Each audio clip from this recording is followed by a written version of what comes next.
Salutations viewers, my name is GameDame and welcome back to another one of GameDame Reacts. So we're learning about one of the teams that is joining into Blood Bowl 3 and it is the Black Orcs. So without further ado, because this trailer is a little bit long, let us watch the official Black Orcs trailer for Blood Bowl 3.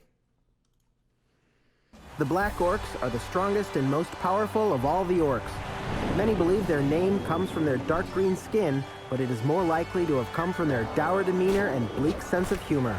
Their crushing, superior physical strength means that Black Orcs have always seen the other greenskins as little more than frivolous amateurs. Frivolous amateurs! They their own teams. They are grim and incredibly bloodthirsty, but Black Orcs aren't stupid, which makes them all the more formidable.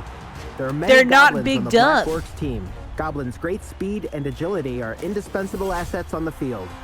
The team also includes a troll, whose stupidity is only matched by their voracious appetite for violence. Trolls' brute force can be invaluable in certain situations.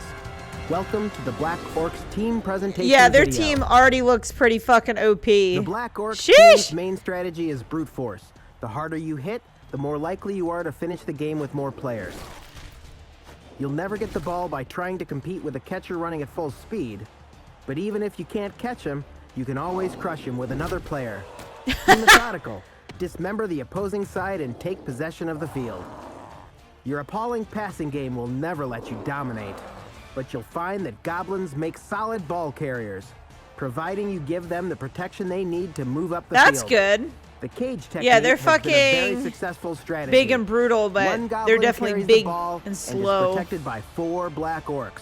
They move forward as a single block, clearing the field and scoring points. Okay, so let's take a look at the roster. There are 3 types of players on the Black Orcs team. Okay. Black Orcs, powerful, resilient players. Their main role is to crush the opposing side. Sounds about right. Armor means that they can withstand blows and stay in the match. Goblin. Relatively weak but inexpensive players, so you can recruit plenty for substitutions. Goblin numbers will give you a continued advantage on the field if players are injured. Goblin's main role is to provide support and pick up the ball and run it into the end zone to score a touchdown. I mean, that seems about right the from troll what we is saw. The team's muscle, and they bring hitting power and force. A troll can be a heavyweight ally, providing their teammates can stop them from losing their cool. We shall see about that. Each of your team members has several characteristics and skills that can give you an advantage over your opponents. Let's take a moment to analyze them. Black Orcs have 2 skills. The Brawler skill allows the Orc to re-roll a die when declaring a block to try to avoid a double KO, which is synonymous with a turnover. Okay. The Grab skill enables you to move an opposing player in any direction during a block. This can hamper the opposing team's movements, free a teammate from a tackle zone, or isolate an opposing player in a group of your own players. Oh, that is goodbye. Throw an opposing player off the field, and he might stay off for some time. Goblins are weak but inexpensive, providing a plentiful supply of substitutes on the field and allowing you to keep a numbers advantage at the end of the match. That's good. The Black Orcs have swept through the opposing team. Ooh. On the Black Orcs team, Black Orcs don't fuck around. Their thick skull, which means that they can withstand more damage than goblins on other teams. But that doesn't mean they can stand up to your opponents. Their stunty characteristic makes them hard to block, while their speed and agility enables them to slip between players on the opposing team. Trolls can throw goblins to move them up the field or take out an opponent. The Troll's new projectile vomit skill can wreak serious damage on an opposing player. But just like the rest of the Troll's moveset, it can quickly... Ew, I don't want to get vomited on. Trolls team weaknesses, okay. Their really stupid skill means that every action requires a throw of the die.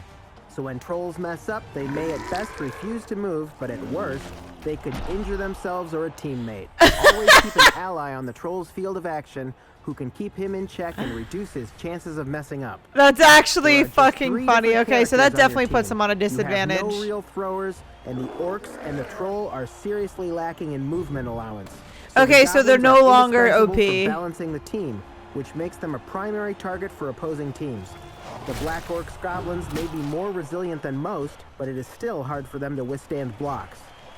As you can see, goblins are important for keeping an advantage of numbers on the field and for scoring touchdowns. Make sure you recruit enough of them.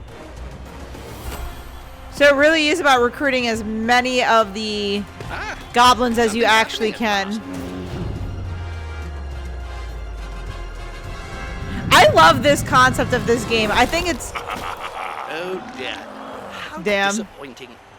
dumbass. For Stupid. more information on Blood Bowl 3 and to make sure you don't miss the latest news, join us on social media. See you on the field. See you on the field. So it's available for PS4, PS5, Xbox One, Xbox Series X and S, Steam, Nintendo Switch. So I actually think this is a really cool game. Just because I've never been one to play sports games as much. I think the sports game I've played the most was probably NHL or NHL Arcade, which I thoroughly enjoyed growing up. But other than that, I haven't really played any sports games. Car games are car games, but this looks actually fun because it is fantasy-esque. So to me, this is something I would definitely play. So let me know in the comments down below if this is something you guys would play. And did you play the other two? How were they? But that is all the time I have for you guys today. Thank you guys so much for watching. I highly appreciate your time as always. But please do not forget to subscribe and or follow not only to my YouTube, but to my Twitch. You guys know where my YouTube is at. But you can find my Twitch at twitch.tv/thegamedame. Thanks guys, and I'll see you in the next video. Bye-bye.